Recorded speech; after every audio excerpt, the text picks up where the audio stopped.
Both solo laners are coming towards the mid lane. There's the flash! Wolf with a giant knock. I'm gonna find 3 with the ultimate equalizer on top, and Perks is down! In Game 3 of the 2017 Mid-Season Invitational Finals between SK Telecom T1 and G2 Esports, SKT's support Wolf made a game-winning play by locking up multiple key members of G2 and allowing SKT to take a 5-for-1 fight and Baron. Welcome to the Breakdown. I'm Zyrene, and this week, we're going to look at exactly how SKT set up this impeccable engage. Moments like this don't just happen, they're constructed. So let's take a look at what SKT do to put their enemies in losing positions. G2 have a team fighting composition. Expects Galio and Trick's Olaf are the frontline tanks, and look to peel for Perks' Orianna, Sven's Ashe, and Mithy's Misfortune.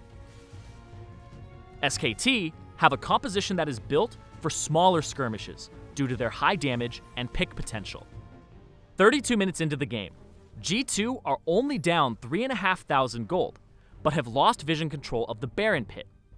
SKT leverage their TP advantage to look for a 1-3-1 split of the map, which is a great neutral position for their composition to play from.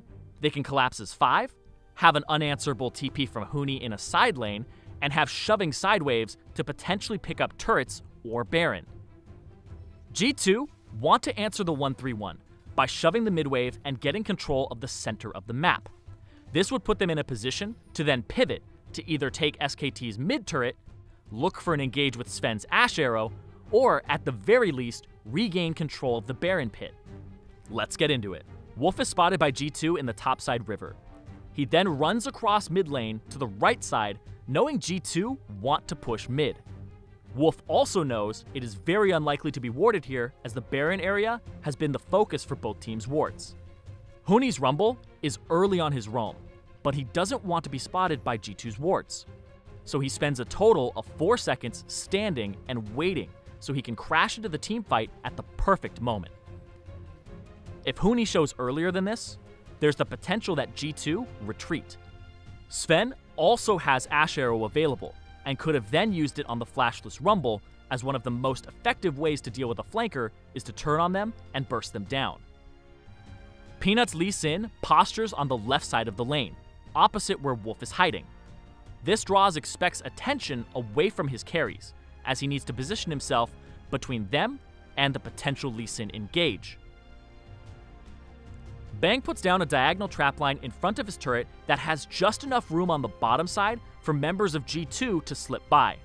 And with their desire to zone Bang off of the minions and delay the wave clear, G2 avoid Bang's traps, but fall right into Wolf's. All of G2's carries have now been herded to the right side of mid lane by the positioning of both Peanut's Lee Sin and Bang's traps.